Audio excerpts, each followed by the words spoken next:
They made her stand up in front of everyone and walk out of first class. 10 minutes later, when smoke curled from the vents at 35,000 feet, the cockpit door swung open, and the captain said one name, and it wasn't the men who had laughed at her. Before I show you what happened up there, tell me where you're watching from, because this one might change how you look at quiet people forever.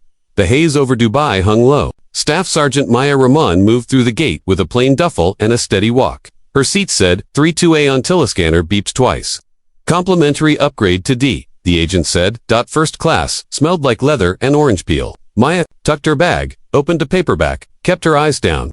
Across the aisle, 2 Navy officers on leave clocked her, traded smirks. Support staff. One said, admin in a uniform. The other replied, loud enough to land. A flight attendant crouched beside Maya. I'm sorry, assignment error. Could you return to your original seat? No edge in her voice, just duty. Maya marked her page, nodded, and stood. The officer's ice clinked as she passed. People in suits looked anywhere but at her. Back in 32A. Knees tight to plastic. Maya watched the wing and listened to the engine's even song. She lived in tight spaces. She trusted machines more than opinions. An hour later, the air changed. Thin, bitter bite under coffee. Most called it airplane smell. Maya knew it as wire insulation, cooking. The left engine cleared its throat. Lights flicked twice. A baby cried. Bins ticked overhead. Gray threads drifted from a vent near row 7. A flight attendant's smile went rigid. Please remain seated. We're investigating a minor technical. The plane shuddered hard enough to slosh cups. Someone said, fire. In a thin voice, fear began to run the aisle. The intercom, ladies and gentlemen, this is your captain. We are working through a checklist. Calm tone, heavy meaning. Maya's pulse slowed. Training. Breathe. Look. Listen. The exhaust trail looked cool. The vibration pitch didn't match blade heat.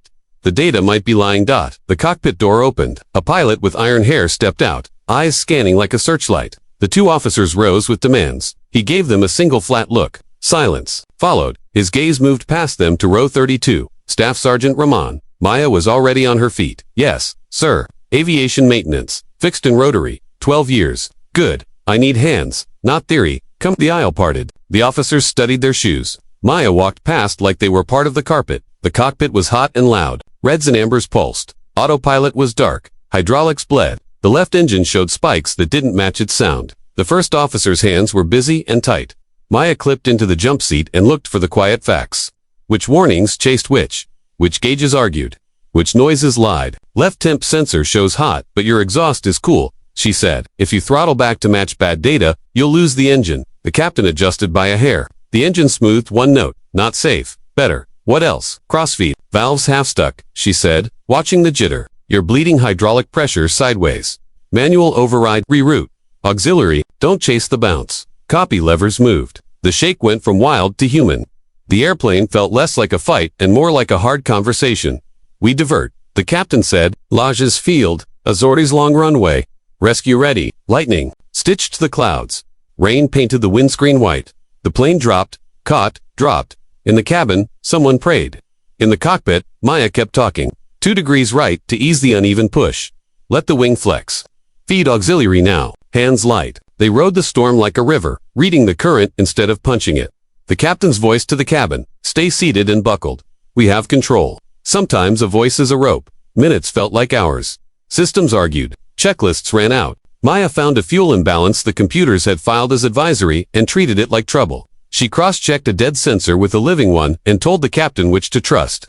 Short sentences kept hands steady. Shoreline through rain, runway lights in a strict row. Gear, the captain called. The system hesitated. Gravity drop. Maya said, now. The gear fell with a thud you feel in your teeth. 3 greens. The airframe groaned like it knew the end of pain was near. Brace. Without saying brace, the ground rose. Contact. Bounce. Hold. Reverse. Roar. The jet skated, grabbed, slowed. Smoke lifted from brakes. Rain hammered metal. Then stillness to loud quiet where your heartbeat is the biggest sound. For 3 seconds no one spoke. Then, the cabin erupted sobs, laughter, applause that sounded like survival. The captain shut things down one switch at a time and turned to Maya. That save has your name on it, Sergeant. Trucks rolled. Doors opened. Cold air flooded in with wet tarmac and jet fuel and safety. On the stairs in the rain, the big machine looked smaller, scarred and stubborn. Maya touched the fuselage like you touch a living thing that did its best. The 2 officers waited at the bottom, pale and soaked. One tried to meet her eye and almost managed it. The other didn't try. Neither spoke. Recognition is silenced where arrogance used to live. The captain came to attention in the rain. No speech. A crisp salute, held in front of every ground crew. Passengers, firefighters. Maya returned it with the clean line she had practiced for years when no one was watching. Investigators would come.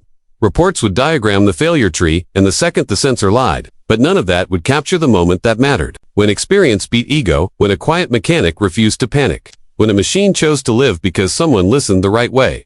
Tell me honestly, when you saw her moved out of first class, what would you have done? And when the captain called her, would you have trusted her? Drop your answer. I read the comments, and they shape these stories. If you believe skill beats status, tap like, tap, subscribe, and share this with someone who needs the reminder that real rank is earned in crises, not printed on tickets. If you're still here, more stories of quiet heroes are already on your screen. Click one and keep going. I'll bring another tomorrow. And remember, when the room gets loud, listen for the person who understands what the machine is really saying.